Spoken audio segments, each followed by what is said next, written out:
తెలంగాణ భవన్లో BRS BC నేతలు సమావేశమయ్యారు. ఈ భేటీలో భాగంగా బీసీ కమిషన్ మాజీ చైర్మన్ వకుళాభరణం కృష్ణమోహన్ మాట్లాడుతున్నారు. లైవ్ చూద్దాం. స్థానిక సంస్థల్లో ఆ విధంగానే విద్యా ఉద్యోగ రంగాల్లో మీరు ఇచ్చినటువంటి హామీ ప్రకారం 42% రిజర్వేషన్లు అమలు జరగాలనేటువంటి సంకల్పం మాత్రమే. ఆర్డినెన్స్ తీస్తామనగానే దాని మీద మేమేదో కోడిగుడ్డు మీద ఈకలు బీకే ప్రయత్నం చేయడం లేదు. దశాబ్దాలుగా బీసీల కోసం పనిచేసినటువంటి వ్యక్తులుగా ఇక్కడ వివిధ హోదాల్లో ఉన్నప్పటికీ ఆ జాతుల నుండి వచ్చినటువంటి వాళ్ళుగా ఇవాళ మేము అడుగుతున్నది నువ్వు 42% తప్పనిసరిగా ఇవ్వమని చెప్పడమే. ఇది ప్రభుత్వాన్ని విమర్శించడం కాదు, ప్రభుత్వ వైఫల్యాలను విమర్శిస్తున్నాం. మేము మాకు 42% కావాలనేటువంటి దాన్ని మేము గట్టిగా అడుగుతున్నామే తప్ప ఇది ప్రజలలో గందరగోళాన్ని సృష్టించే ప్రయత్నం మేము చేయడం లేదు. మీరు సృష్టించే ప్రయత్నం చేసుకుంటే మీరే అబాస్పాలు అయిపోతారు. మేము స్టార్టింగ్ నుండి కూడా చాలా విషయాలు చాలా కేటగారికల్గా చెబుతూ వచ్చినాం. అసెంబ్లీలో కూడా పెద్దలందరూ చెప్పిండ్రు, బయట వేదికలలో కూడా మేము చెప్పినాం. డెడికేటెడ్ కమిషన్ వేయాలని చెప్పి సుప్రీంకోర్టు 2010లో డాక్టర్ కె కృష్ణమూర్తి కేసులో చెప్పినప్పుడు ఇక్కడ బీసీ కమిషన్ ద్వారా జరుగుతున్నది. మహారాష్ట్రలో బీసీ కమిషన్ ఇచ్చినప్పుడు అది కొట్టివేశారు కాబట్టి అలాంటి ఇబ్బంది రావద్దని చెప్పి ఇక్కడ హైకోర్టులో కేసు వేసిన ధర్మిలా ఇక్కడ హైకోర్టు డెడికేటెడ్ కమిషన్ వేయమని చెప్పింది.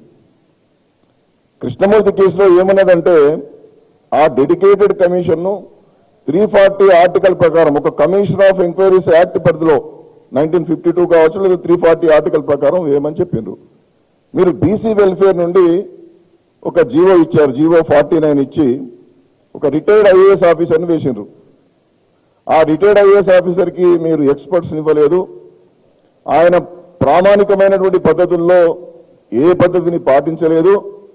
సర్వే జరుగుతున్నప్పుడే మధ్యలో రిపోర్ట్ ఇచ్చేసిండు. కొంతకాలానికి మళ్ళా ఆయననే ఇంకో 1 మ్యాన్ డెడికేటెడ్ కమిషన్ అని చెప్పి వేశారు. GOMS నెంబర్ 1 27/2/2025న ఆయన విద్యా ఉద్యోగ ఈ లోకల్ బాడీకి సంబంధించి కూడా సమగ్రంగా అధ్యయనం చేసిండు. 27 నాడు వేసినటువంటి ఆ కమిషన్ ఫిబ్రవరి భూసాని వెంకటేశ్వరరావు గారి కమిషనే. గతంలో Bhusani Venkateswara Rao 1 man commission for local bodies, ఆయన విద్యా ఉద్యోగ స్థానిక సంస్థలు అని చెప్పి మళ్ళీ GOMS నెంబర్ 1 ద్వారా ఫిబ్రవరి 27న ఒక కమిటీ వేసిరు. ఆయన రిపోర్ట్ ఎప్పుడు ఇచ్చిందంటే మార్చి 6న జరిగినటువంటి మంత్రివర్గం నాటికి ఇచ్చేసిండు. అంటే ఎన్ని రోజులు ఇచ్చిండు? 27 నుండి 6 అంటే 9 రోజుల రిపోర్ట్ ఇచ్చిండు. ఈ విషయాన్ని చాలా వేదికల్లో మేము మాట్లాడినాం. నువ్వు వేయాల్సినటువంటి చట్ట ప్రకారం కమిషన్లను వేయలేదు. ఆ GOMS నెంబర్ 1 అనేటువంటిది కానీ టర్మ్స్ ఆఫ్ రిఫరెన్స్ కానీ అఫీషియల్ వెబ్సైట్లో లేదు. 9 రోజుల్లో రిపోర్ట్ ఇచ్చిండు. ఇది ఎట్లా నిలబడుతుంది? తర్వాత సర్వే అనేటువంటిది నువ్వు చేయొద్దు, ఈ యొక్క డెడికేటెడ్ కమిషన్ చేయమని చెప్పి contemporaneous rigorous empirical enquiry local bodies లో ఏ విధంగా బ్యాక్వర్డ్నెస్ ఉన్నది అనేటువంటిది కంటెంపరానియస్ గా వర్తమాన స్థితులకు అనుగుణంగా మొత్తం ఇన్ డెప్త్ గా ఈచ్ లోకల్ బాడీ వైజ్ వెళ్ళి చేయమని చెప్తే నువ్వు 1 మ్యాన్ వేసినావు. ఆయనకి ఎవరు ఇవ్వకుండా రూమ్ లేదు, ఏం లేదు, ఆయన నివేదిక ఇచ్చేసిండట. ఇవన్నీ తెలియకుండా మధ్యాహ్నం ఫిబ్రవరిలో రిపోర్ట్ ఇచ్చేసిండు. మళ్ళీ మార్చి 6వ తారీఖులో ఇంకో రిపోర్ట్ ఇచ్చిండు. ఆ రిపోర్ట్లను మంత్రివర్గం ఆమోదించుకున్నదట. ప్రణాళిక విభాగం ద్వారా ఈ సర్వే చేయించారు కదా, ఈ సర్వే రిపోర్ట్ను కూడా 6వ తారీఖు మార్చి నాడు ఆమోదించుకున్నామని చెప్తారు. మరి వీళ్ళంతా పెద్దలంతా మంత్రులుగా చేసినటువంటి వాళ్ళు ఉన్నారు. గత ప్రభుత్వంలో కూడా చాలా రిపోర్ట్లు, చెల్లప్ప కమిషన్, సుధీర్ కమిషన్, మైనార్టీస్కు సంబంధించి 12% కావచ్చు, బోయవాళ్ళకి సంబంధించి ఆ కమిషన్లు వేసిన తర్వాత సుధీర్ కమిషన్ సమగ్రంగా 1 ఇయర్ ప్రయత్నం చేసి రిపోర్ట్ను ప్రభుత్వానికి ఇస్తే ప్రభుత్వం పబ్లిక్ డొమైన్లో పెట్టిన తర్వాత అది BCE గ్రూప్ బీసీ కమిషన్ పరిధిలోకి వస్తుంది కాబట్టి ఆ రిపోర్టు మాకు అధికారికంగా పంపిస్తే దాని మీద మేము నివేదిక ఇచ్చినాం. మరి ఆ ప్రక్రియ ఉండాలి కదా. ఈ డెడికేటెడ్ కమిషన్ ఇచ్చినటువంటిదో ప్లానింగ్ విభాగం ఇచ్చినటువంటి సర్వే రిపోర్ట్లను మీరు మార్చి 6వ తారీఖు నాడు ఆమోదించుకుంటే మరి ఆ రిపోర్ట్లను టేబుల్ చేయాలి కదా హౌస్లో కానీ కౌన్సిల్లో కానీ. మరి టేబుల్ చేయకుండా బిల్ 3, బిల్ 4 మేము విద్యా ఉద్యోగ రంగంలో 42%, లోకల్ బాడీస్లో 42% బిల్లులు పెట్టినాం, మీరు చేయబట్టండి అంటే బీసీలకు 42% కావాలి కాబట్టి పెద్దలందరూ కూడా ఆ రోజు పూర్తిగా మద్దతు ఇవ్వడం జరిగింది. మద్దతు ఇచ్చిన తర్వాత నువ్వు రాష్ట్రపతి గవర్నర్ గారికి పంపించావు. గవర్నర్ గారు ఏం చేయాలి? వెంటనే ఆ బిల్లులను ఆమోదిస్తే ఇవాళ అందరు పెద్దలందరూ కోరుతున్నట్టుగా అవి చట్టాలు అయ్యేది, ఆ చట్టాల ప్రకారం జీవోలు ఇస్తే ఎలక్షన్ జరుగుతుంది, ఏం జరిగేదో మనం తర్వాత చూసుకునే వాళ్ళం. గవర్నర్ గారికి మీరు ఏం చేసినారు, రిజర్వ్ చేసి రాష్ట్రపతి గారికి పంపించమని మీరు కోరినారు. రాష్ట్రపతి గారి దగ్గర పెండింగ్లు ఉన్నాయి. అవి పెండింగ్లు ఉండగానే ఇవాళ పంచాయతీరాజ్ చట్టాన్ని మీరు అమెండ్ చేసి ఆర్డినెన్స్ తీసుకొస్తా అంటున్నారు. మరి దుర్మార్గం ఏంటంటే నిన్ననే మంత్రివర్గం పెడతారు, నిన్ననే ప్రోరోగ్ చేస్తారు హౌజెస్ ఫామ్లో లేనప్పుడు, హౌజెస్ వాళ్ళు శాసనసభ శాసన మండలి జరగనప్పుడు చాలా కాలం క్రితం ప్రోరోగ్ అయి ఉంటే మీరు ఆర్డినెన్స్ తీసుకురావాలి. నిన్ననే ఎందుకు ప్రోరోగ్ చేస్తారు? నిన్ననే 3 గంటలకు ప్రోరోగ్ చేయమని పంపిస్తారు, సాయంత్రం మంత్రివర్గంలో మేము ఆర్డినెన్స్ తీస్తామన్నారు. ఇవన్నీ మేము చెబుతున్నది ఏంటంటే న్యాయపరంగా చట్టపరంగా మొత్తం లొసుగులు. కమిషను తప్పే, మీ ప్రణాళిక విభాగం చేయడం తప్పే, మీరు ఆర్డినెన్స్ తెస్తామనడం తప్పే. ఆడ బిల్లులు పెండింగ్ ఉన్న తర్వాత ఈడ చట్టాన్ని అమెండ్ చేస్తూ ఉంటే ఈ చట్టాన్ని దేని ఆధారంగా అమెండ్ చేస్తారు? మీ బిల్లులు, మీ డేటా, మీ రిపోర్ట్లన్నీ రాష్ట్రపతి గారి దగ్గర ఉన్నాయి మీరు చెప్పిన దాని ప్రకారం. మరి ఇలా 3 నెలలు అయితే, గవర్నర్ గారి దగ్గర నెల అయితే, లేకపోతే రాష్ట్రపతి గారి దగ్గర 3 నెలలు అయితే డీమ్డ్ అసెంట్ అని ఈ మధ్యకాలంలో మనకు తమిళనాడుకు సంబంధించిన ఒక జడ్జిమెంట్ వచ్చింది. కాబట్టి మీరు రాష్ట్రపతి గారి దగ్గరికి వెళ్ళి మీరు అఖిలపక్షాన్ని కల్పించి లేకపోతే ఏం లోటుపాట్లు ఉన్నాయనేది చెప్పి ఆ బిల్స్ని తీసుకొచ్చే ప్రయత్నమైనా చేయాల్సి ఉండే, లేదా రాజ్యాంగ నిపుణులతో మాట్లాడండి. మరి డీమ్డ్ అసెంట్ అవుతుందా? అవుతే తీసుకొచ్చి వెంటనే మరి జీవోలు ఇచ్చేసి ఎలక్షన్లకు పోండి, 42% ఇవ్వండి. ఇవాళ ఎన్ని టెక్నికాలిటీస్ చెప్పినా అల్టిమేట్గా మేము కోరుతున్నది ఏంటంటే 42% ఎట్లు ఇస్తాం అనేది. మిగతా విషయాలు చాలా మాట్లాడుకుంటాం, అందరు అనుభవజ్ఞులు, ఏళ్ల తరబడి మంత్రులుగా చేసినటువంటి వాళ్ళు అవగాహన లేకుండా, అనుభవం లేకుండా ఏదో ప్రభుత్వాన్ని విమర్శించేటటువంటి పద్ధతిలో ఇక్కడ లేము. మా అందరి యొక్క లక్ష్యము బీసీలకు 42% రిజర్వేషన్లు కావాలి. కాబట్టి ఎట్లా తీసుకొస్తారో చెప్పండి, ప్రజలను తప్పుదోవ పట్టించే ప్రయత్నం చేయకండి. మీ ఆర్డినెన్స్ తెస్తా అంటున్నారు కదా, ఫస్ట్ పంచాయతీరాజ్ చట్టంలో డెడికేటెడ్ కమిషన్ నివేదిక ఇస్తేనే రిజర్వేషన్లు అమలు చేయాలని ఇంకా లేదా చూసుకోండి. ముందు ఫస్ట్ అమెండ్మెంట్ చేయండి. మీరు అసెంబ్లీ జరుగుతున్నప్పుడేమో అవన్నీ చేయరు, అసెంబ్లీలో ఏది టేబుల్ చేయరు, ప్రజలకి ఏది స్పష్టంగా చెప్పరు, అన్ని పద్ధతులు తప్పు పాటిస్తారు, చట్టబద్ధంగా రాజ్యాంగబద్ధంగా ఉన్నాయని తప్పులు పట్టించి ఇవాళ మీరు ఏం చేయాలనుకుంటారు? బీసీలకు మోసం చేయడం తప్ప, దగా చేయడం తప్ప, ఇది గణన మోసం తప్ప మరొకటి కాదు. కాబట్టి దీని మీద మళ్ళీ మనం తప్పనిసరిగా మళ్ళీ అన్ని విషయాలు చర్చించుకుందాం. కానీ ఇవాళ రాష్ట్ర ప్రభుత్వం బీసీలకు మోసం చేసుడు బంద్ చేసి 42% ఎట్లు ఇస్తారని ఇప్పటికైనా రాజ్యాంగ నిపుణులతో మాట్లాడండి. మీరు చట్టసభలో ఎట్లా చేస్తారో చాలా స్పష్టంగా మీరు ప్రజలకు చెప్పండి. మేము ఇవాళ అంటున్నాం, నీ డెడికేటెడ్ కమిషన్లు రాంగు, నీ ప్రణాళిక విభాగం చేసినటువంటి సర్వే తప్పు, అది ఎక్కడా నిలబడదు. కాబట్టి నువ్వు ఇవాళ ఇప్పటికైనా రియలైజ్ అయ్యి ఈ రేవంత్ రెడ్డి గారి ప్రభుత్వానికి కనుక బీసీల మీద ప్రేమ ఉంటే మీరు మళ్ళీ మొత్తం రీస్కెడ్యూల్ చేసుకోండి విషయానంతా కూడా. మళ్ళీ ఆర్టికల్ 340 ప్రకారమా, లేదా కమిషన్ ఆఫ్ యాక్ట్ 1952 ప్రకారమా, లేకుంటే స్టాటిస్టికల్ యాక్ట్ 2008 ప్రకారమా ఓ కమిషన్ వేయండి, మళ్ళీ సర్వే చేయించండి. నువ్వు సర్వే చేసి కమిషన్లకు ఇస్తే, కమిషన్ చేస్తే కంటెంపరీస్ కాదు. కమిషన్ తన యొక్క మేధస్సును ఉపయోగించి ఎక్స్పర్ట్స్ని పెట్టుకొని తనదైనటువంటి పద్ధతిలో కమిషన్ స్వతంత్రంగా నివేదిక ఇవ్వాలి. నువ్వు ఇచ్చినటువంటి లెక్కల ప్రకారం ఇవ్వడం అనేటువంటిది ఉండదు. ఇదే పద్ధతిలో మహారాష్ట్రలో అక్కడ ఉన్నటువంటి బీసీ కమిషన్ డెడికేటెడ్ కమిషన్గా వాళ్ళు దానికి ఇచ్చిన తర్వాత, పవర్స్ ఇచ్చిన తర్వాత అక్కడ ఉన్నటువంటి BC commission, Maharashtra BC commission ఒక నివేదిక ఇస్తే ప్రభుత్వం ఇచ్చినటువంటి ఆధారాల మీద వీళ్ళు రిపోర్ట్ ఇచ్చిండ్రు, ఇక్కడ బీసీ కమిషన్ మైండే అప్లై చేయలేదు కాబట్టి ఈ రిపోర్ట్ మేము కొట్టేస్తున్నాం అని చెప్పి ముగ్గురుతో కూడినటువంటి సుప్రీంకోర్టు రాజ్యాంగ ధర్మాసనం చెప్పింది. ఒక్కసారి సుప్రీంకోర్టు చెప్పిన తర్వాత ఆర్టికల్ 141 ప్రకారం ఆ యొక్క జడ్జిమెంట్ దేశానికంతా వర్తిస్తుంది, మళ్ళీ చెప్పడం అవసరం లేదు. ఇదే విషయాన్ని మధ్యప్రదేశ్కు సంబంధించినటువంటి అక్కడ ఉన్నటువంటి కమిషన్ కూడా ఇచ్చినప్పుడు ఆ కమిషన్ రిపోర్ట్ను కూడా కొట్టేసి మీరు డెడికేటెడ్ కమిషన్ వేసుకొని మొత్తం ఇన్ డీటెయిల్డ్ స్టడీ చేయమని చెప్పారు. అందుకోసమే మహారాష్ట్రలో మళ్ళీ dedicated commission ex CS Jayant Kumar Bhatia అనేటువంటి వ్యక్తి ద్వారా కమిషన్ వేసి ఆయనకు 9 మంది ఎక్స్పర్ట్స్ని ఇచ్చారు. ఇక్కడ మీ వెంకటేశ్వరరావు గారికి ఎంతమంది ఎక్స్పర్ట్స్ని ఇచ్చారు? ఇవాళ మేము ఇంకోటి ప్రశ్నిస్తా ఉన్నాం. ఇది జరుగుతుండగా జస్టిస్ సుదర్శన్ రెడ్డి కమిటీ అనేది ఒకటి కొత్తగా వచ్చింది. ఇప్పుడు నీ సర్వే రిపోర్టే తప్పు అని మేమంటుంటే, నీ ప్రభుత్వం చేసే అధికారం లేదని మేమంటుంటే, నువ్వు జస్టిస్ సుదర్శన్ రెడ్డి గారి కమిటీ ఎక్కడిది? ఈ సుదర్శన్ రెడ్డి గారి కమిటీ ఏ జీవో ద్వారా వచ్చింది? దానికి ఇచ్చిన టర్మ్స్ ఆఫ్ రిఫరెన్స్ ఏమిటి? కాబట్టి ఇదంతా కూడా గోల్మాల్ చేసేటటువంటి ప్రయత్నం చేస్తున్నారు. మళ్ళీ అన్ని విషయాలు మాట్లాడుకుంటాం. 42% నిలబెట్టడానికి ఇప్పటికైనా ప్రామాణిక పద్ధతులు పాటించి చట్టబద్ధంగా నిలబడడానికి రాష్ట్ర ప్రభుత్వం ముందుకు రావాలి. 42% విషయంలో సంపూర్ణమైనటువంటి మద్దతు ఇవ్వడానికి మేమందరం కూడా సిద్ధంగా ఉన్నామని చెప్పడమే, వ్యతిరేకించడానికి కాదు. మా యొక్క వ్యాఖ్యలను మీరు వ్యతిరేకించే ప్రయత్నం చేస్తే మీరే అభాస్పాలవుతారు. 42% ఇవ్వడానికి కావాల్సినటువంటిది గతంలోనే యునానిమస్ గా బిల్స్ పాస్ అయినాయి, అందరం కూడా ఆమోదించడం జరిగింది. దాని తర్వాత మీరు చేసే ప్రక్రియలని తప్పు చేసి ఇవాళ మేము కోర్టుకు పోలేదు నిలబడలేదు, మేము ఆర్డినెన్స్ చేస్తే నిలబడలేదు, నువ్వు చేసేదే తప్పు కదా.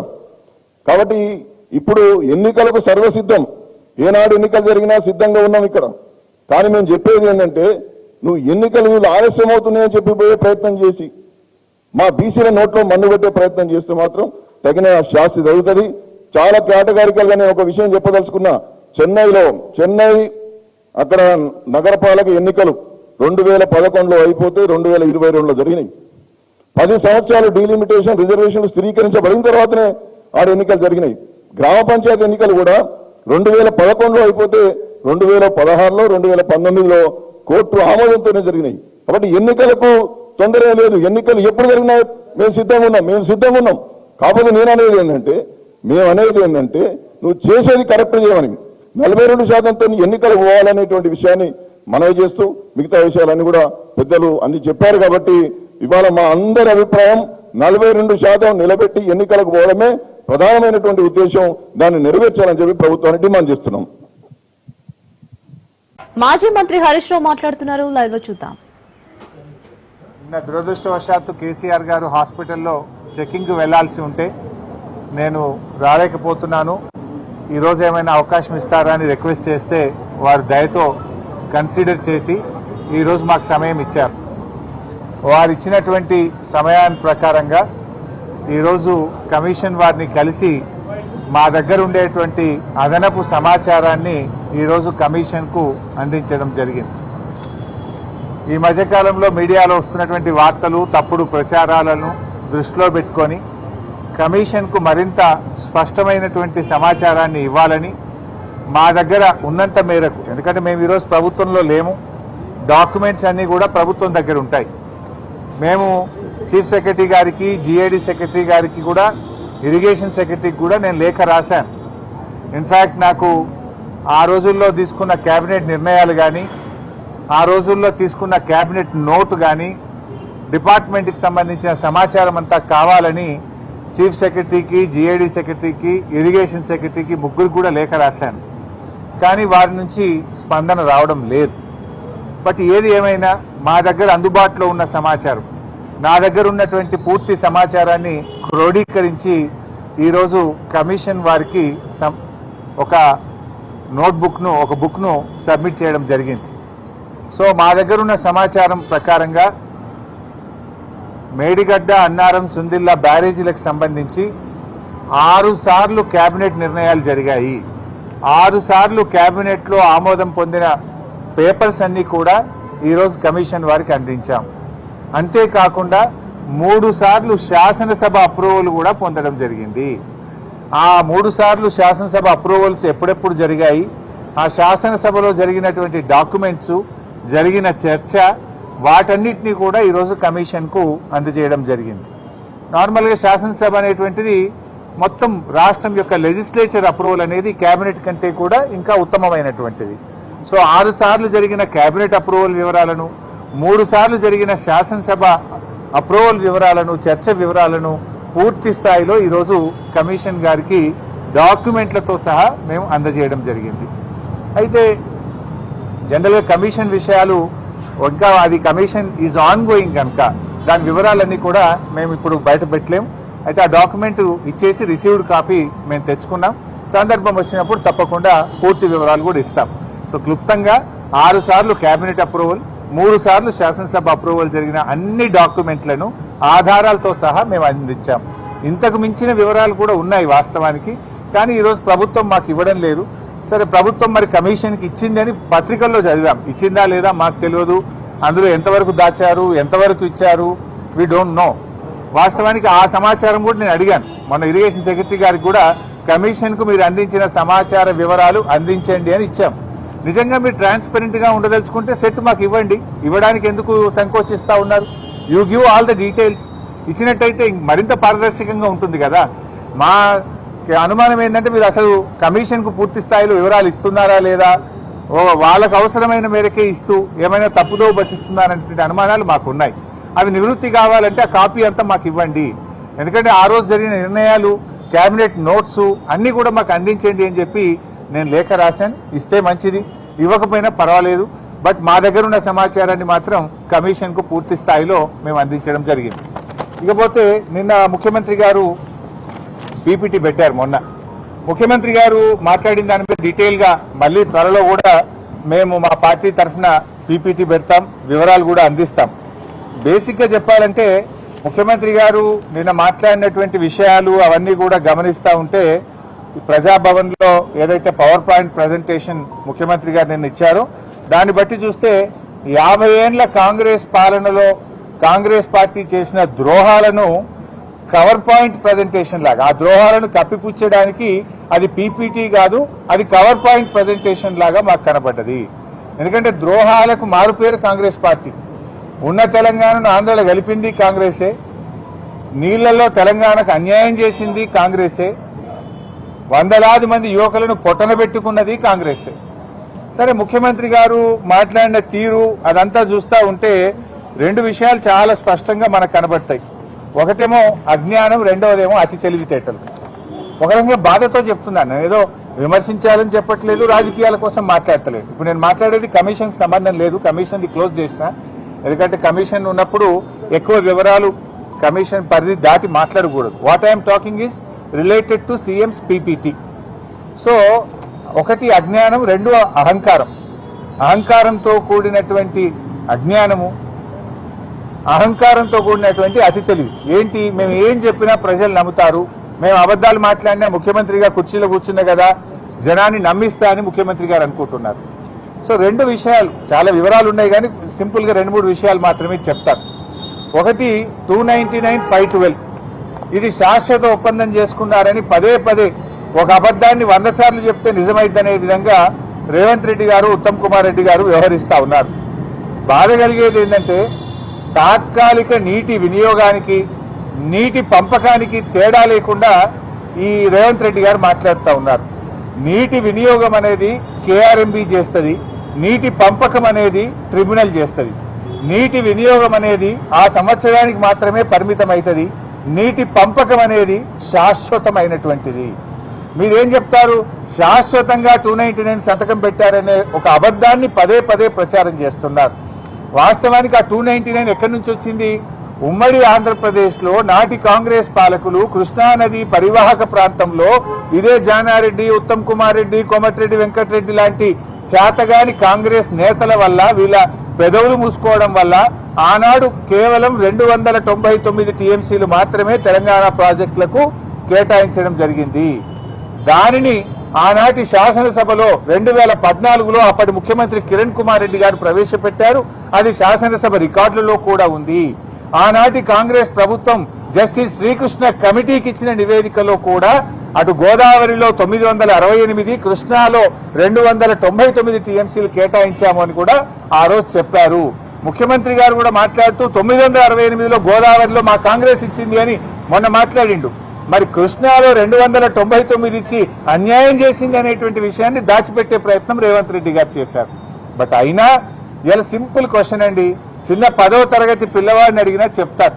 స్ట్రైట్ అండ్ సింపుల్, అర్థం చేసుకోవడానికి చాలా సింపుల్. మరి శాశ్వత ఒప్పందం కేసీఆర్ చేసి ఉంటే సెక్షన్ 3 కోసం కేసీఆర్ ఎందుకు అడుగుతాడు? What is section 3?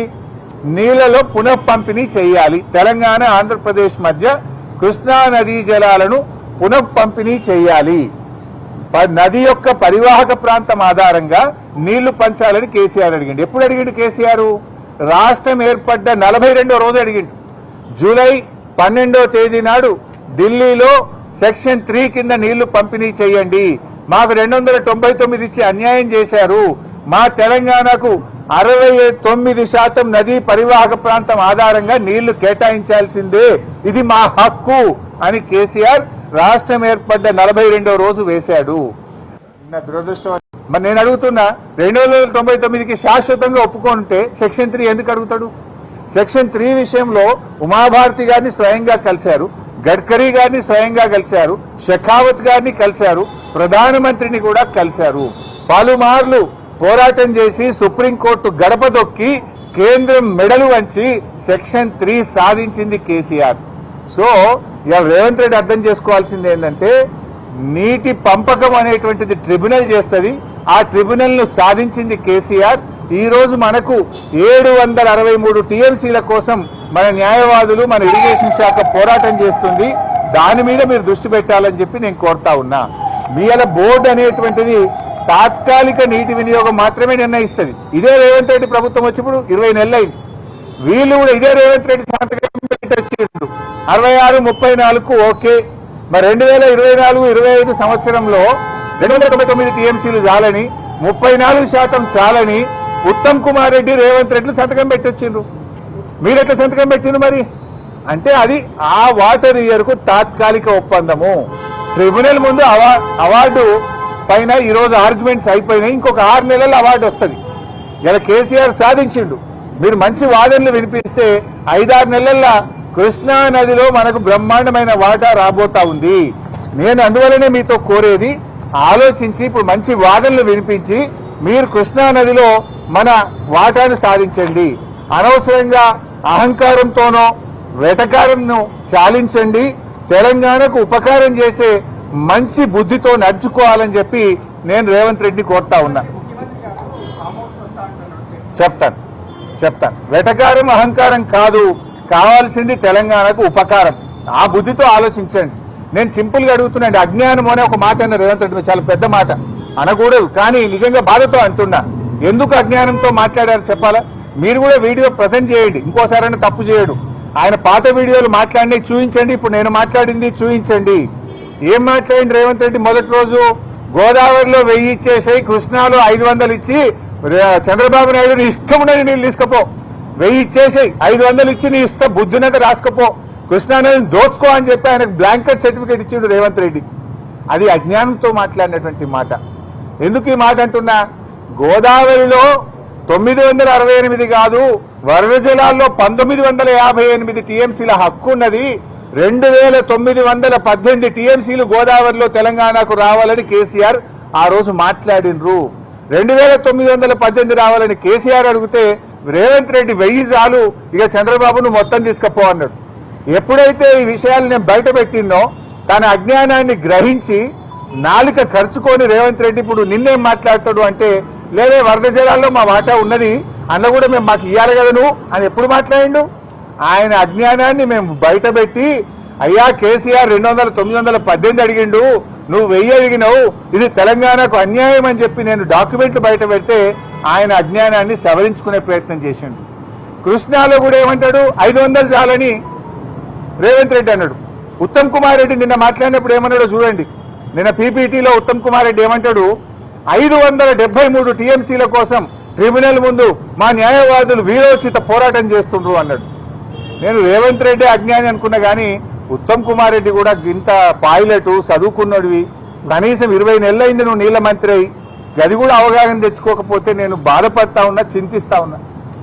ఎందుకు ఈ మాట అంటున్నా అంటే, ట్రిబ్యునల్ ముందు మన అడ్వకేట్లు 763 టీఎంసీలకు వాదనలు వినిపిస్తున్నారు. తెలంగాణ హక్కు 763 టీఎంసీలని ట్రిబ్యునల్ ముందు కృష్ణానది హక్కుల కోసం మన న్యాయవాదులు, మన ఇరిగేషన్ శాఖ పోరాటం చేస్తే 500 చాలని ముఖ్యమంత్రి అంటాడు, 573 చాలని నీళ్ల మంత్రి అంటాడు. మీరు అసలు ఏం మాట్లాడుతున్నారు? అంటే మీ మాటలు ఈ రాష్ట్ర ప్రయోజనాలకు గొడ్డలి పెట్టు, నష్టం జరుగుతాయి ఈ రాష్ట్రానికి, అన్యాయం చేస్తా ఉన్నారు ఈ రాష్ట్రానికి. ఏంది మీరు అసలు చంద్రబాబు నాయుడు చెప్పినట్టు పనిచేస్తుండ్రా? ఈ రాష్ట్రం కోసం పనిచేస్తుండ్రా? 500 చాలు, 573 చాలు అనేటువంటి మాటలు అజ్ఞానంతో కూడినటువంటి మాటలు. మన న్యాయవాదులు 763 టీఎంసీల కోసం పోరాటం చేస్తున్నారు. ఇంకోసారి అజ్ఞానాన్ని వీడండి, బాగా చదువుకొని డిపార్ట్మెంట్ తో మాట్లాడి మీరు మాట్లాడండి. ఎందుకంటే మొన్న ఏమైంది? బేసిన్ల గురించి తెలియని ముఖ్యమంత్రి అయినా ఆయన రాష్ట్రం పరువు తీసిండు. నీ పరువు పోతే పోయింది, కానీ తెలంగాణ ముఖ్యమంత్రికి దేవాదుల ఏ బేసిన్ లో ఉందో తెలియదు, బంకచర్ల యాడుందో తెలియదు అంటే ఇది నీ గౌరవం పోయినట్టు కాదు. మా బాధ ఏంటంటే తెలంగాణ జాతి గౌరవం పోతుందని మేము బాధపడతా ఉన్నాం. బేసిన్లు తెలియని ఆయన ముఖ్యమంత్రి అయిపోయిండు, బేసిక్లు తెలియని ఆయన నీళ్ల మంత్రి అయిపోయిండు. ఏం చేయాలి? ఇటువంటి వ్యక్తులతో ఈ రాష్ట్ర ప్రయోజనాలు ఏం కావాలి? బేసిక్ ఏం తెలియదు అంటున్నా. నువ్వు 20 నెలలైంది నీళ్ల మంత్రి, కొత్త కూడా కాలేదు. 763 టీఎంసీల కోసం నీటిపారుదల శాఖ ట్రిబ్యునల్ ముందు అఫిడవిట్లు వేసి వాదనలు వినిపిస్తుంటే నేను పోయొచ్చిన అంటాడు ఇంకీన. మరి ఈయననేమో 573 చాలంటాడు. ఇది చాలా బాధతో నేను మాట్లాడుతా ఉన్నా. ఇంకో మాట అన్న అతి తెలివితేటలు అని. ఇది అజ్ఞానం గురించి చెప్పిన, ఇక అతి తెలివి గురించి కూడా చెప్పాలి. అంటే రేవంత్ రెడ్డి ఏమనుకుంటు నాకే తెలివి ఉంది, జనాలకు లేదు, నేను ఏం చెప్తా జనం నమ్ముతారు అని అనుకుంటుంటారు. నిన్న ఆయన మాట్లాడుతూ ఒక మాట ఏమంటాడు అంటే, అతి తెలివి మాటలు ఏం మాట్లాడిందంటే, నిన్న ఉమ్మడి ఆంధ్రప్రదేశ్లో మేము 54 లక్షల ఎకరాలకు నీళ్లు ఇచ్చినాం. అప్పుడు అయిన ఖర్చు 91,000 ఎంతో అన్నాడు ఎకరానికి, 93,000 కోట్లు అన్నాడు. 54 లక్షల ఎకరాలకు నీళ్లు ఇచ్చినా అన్నాడు. ఎంత బాధ కలుగుతుందంటే, ఆ 54 లక్షలు ఏం కలిపిండో తెలుసావే? రేవంత్ రెడ్డి తాత పుట్టక ముందు గట్టిని కూడా కలుపుకున్నాడు. నాయన కాదు, రేవంత్ రెడ్డి కాదు, ఆయన పుట్టక ముందు, ఆయన నాయన పుట్టక ముందు, ఆయన తాత పుట్టక ముందు, ఆయన ముత్తాత పుట్టక ముందు కట్టిన ప్రాజెక్టులు కూడా కలుపుకున్నాడు. ఏంటిది? 400 ఏండ్ల కింద కాకతీయ రెడ్డి రాజులు కట్టించిన చెరువులు కూడా ఉమ్మడి కాంగ్రెస్ పార్టీ చేసిందట ఉమ్మడి ఆంధ్రప్రదేశ్ లో. మన నిజాం నవాబు కట్టిన నిజాం ప్రాజెక్టులు, నిజాం కాలంలో కట్టిన ప్రాజెక్టులు కూడా మేమే కట్టినాం మా కాంగ్రెస్ హయాంలో అని అనగలుపుకున్నాడు. వాస్తవానికి గోదావరి మీద నిజాం సాగర్ 2,31,000 ఎకరాలు, గణపురము, అప్పర్ మానేరు, పోచంపాడు ప్రాజెక్టు, లక్నవరము, శనిగేరము, ఇట్లా ఎన్నో ప్రాజెక్టులు గోదావరి మీద ఉమ్మడి ఆంధ్రప్రదేశ్లో ఆనాటి కాకతీయుల కాలంలో కట్టినవి, నిజాం కాలంలో కట్టినటువంటివి ఉన్నాయి. కృష్ణానది మీద ఆర్డీఎస్ 87,000 ఎకరాలకు నీళ్ళు ఇచ్చే ఆర్డీఎస్, వైరా, పాలేరు, పాకాల, దిండి, కోయిల్ సాగరు, ఆసిఫ్ నహర్, ఇలాంటి ఎన్నో ప్రాజెక్టులు కృష్ణానది మీద దేశానికి స్వాతంత్రం రాకముందు కట్టినాయి. ఇవన్నీ కూడా మేమే కట్టినాం కాంగ్రెస్ వాళ్ళం అంటాడు ఆయన. అంటే ఇది అతి తెలివి కాదా? ఇట్లా మీరు చూసినట్టయితే 16 లక్షల ఎకరాలు ఆంధ్రప్రదేశ్ రాష్ట్రం ఏర్పడక ముందే 16 లక్షల ఎకరాలు మరి కాకతీయుల కాలంలో, నిజాం కాలంలో తెలంగాణకు నీటిపారుదల సౌకర్యం ఏర్పడ్డది. ఈ 16 లక్షల్ని కూడా కలుపుకొని 54 లక్షలకు ఇచ్చిన అని చెప్పి రేవంత్ రెడ్డి గారు నిన్న పచ్చి అబద్ధం మాట్లాడిండు. ఒకటి. రెండోది ఏమంటాడు? ఆ 54 లక్షల్లో ఈ 16 తీసేస్తే మనకు ఉండేది 42 లక్షలు, 40 అయితే ఎంత 38. ఈ 16 తీస్తే 38. ఆ 38 లక్షల్లో ఏముంటుంది బైసాబ్? అందులో ఎస్ఆర్ఎస్పీ స్టేజ్ 2 కాలువ దగ్గర తప్ప సుక్క మారది. ఇట్లా అనేక ప్రాజెక్టులు ఉన్నాయి. చెరువులలో పారకమే లేదు. తెలంగాణలో చెరువులు అప్పుడు రాష్ట్రం ఏర్పడిన నాడు ఏంది, మిషన్ కాకతీయ పెట్టక ముందు 25 లక్షల ఎకరాలు చెరువుల కింద బారేది ఉంటే 8 లక్షలకు పడిపోయింది. అంటే నామకే వాస్తే ప్రాజెక్టులు. అయినా ఇంకోటి, 1956లో మన రాష్ట్ర బడ్జెట్ ఎంత తెలుసా బైసాబ్? 19 కోట్లు. ఆ రోజు రాష్ట్ర బడ్జెట్ 19 కోట్లు. ఆ రోజు మరి వాల్యూ ఆఫ్ స్టీల్ ఎంత, సిమెంట్ ఎంత? అసలు ఆ డబ్బును ఈ డబ్బుతో కంపేర్ చేయొచ్చా? ఆ రోజు నేను రూపీ యొక్క వాల్యుయేషన్ చూస్తే ఆనాటి 100 రూపాయలు ఇవాళటి 10,434 రూపాయలకు సమానం. ఆనాటి 100 రూపాయలు ఈనాటి 10,434 రూపాయలకు సమానం. ఆనాటి రూపాయి ఇవాళటి 104 రూపాయలకు సమానం. ఈయన ఏం కంపేర్ చేస్తాడు? ఆ రోజు 94,000 ఎకరం అయింది, ఇవాళ 10 లక్షలకు ఎకరం అయింది. ఒకటి, నిజాం కాలంది కాకతీయుల కాలం ఆయకట్టు కలుపుకుంటాడు. 2, ఆ రోజు 19 కోట్ల బడ్జెట్ అయితే ఈ రోజు 3 లక్షల కోట్ల బడ్జెట్. అసలు కంపారిజన్ ఉందా? రూపీ వాల్యూ ఏదో ఒకటి అబద్ధం ఆడి గోబల్ చెప్పి ప్రజల్ని తప్పుదారి పట్టించాలని రేవంత్ రెడ్డి గారు ప్రయత్నం చేస్తా ఉన్నారు. అయినా బీఆర్ఎస్ హయాంలో 17,24,000 ఎకరాలకు నీళ్ళు ఇచ్చాం మేము. దాన్ని 15 లక్షలని చెప్పిండు. దాంట్లో 2,24,000 తక్కువ చూపించాడు. బీఆర్ఎస్ 9.5 సంవత్సరాల్లో 2 ఏళ్లు కరోనా వచ్చినా 17,24,000 ఎకరాల కొత్త ఆయకట్టుకు నీళ్ళు ఇచ్చాం. 31,50,000 ఎకరాలకు స్టెబిలైజేషన్ చేశాం. మొత్తం బీఆర్ఎస్ హయాంలో 48 లక్షల ఎకరాలకు సాగునీరు అందించింది. 17,24,000 కొత్త ఆయకట్టు, 31,50,000 ఎకరాలు స్టెబిలైజేషన్. దీన్ని మేము సాధిస్తే దాన్ని 15 అంటాడు. అంటే ఈ రకంగా అతి తెలివితేటలు ప్రదర్శించి ప్రజల్ని తప్పుదో పట్టించేటువంటి ప్రయత్నం ఇవాళ రేవంత్ రెడ్డి గారు చేస్తున్నారు. 10 ఏళ్లు కాంగ్రెస్ పాలించింది మాకంటే ముందు. ఇదే ఉత్తమ్ కుమార్ రెడ్డి గారు మంత్రి, సుదర్శన్ రెడ్డి గారు నీళ్ల మంత్రి, కోమటిరెడ్డి గారు మంత్రి. 10 ఏళ్ల కాంగ్రెస్ హయాంలో తెలంగాణలో ఇచ్చిన ఆయకట్టు కేవలం కొత్త ఆయకట్టు స్థిరీకరణ అంత కలిపితే 6,64,000 ఎకరాలు. 9.5 ఏళ్ల బీఆర్ఎస్ హయాంలో ఇచ్చింది 48 లక్షలు. 6 లక్షలు ఎక్కడ, 48 లక్షలు ఎక్కడ? మీరు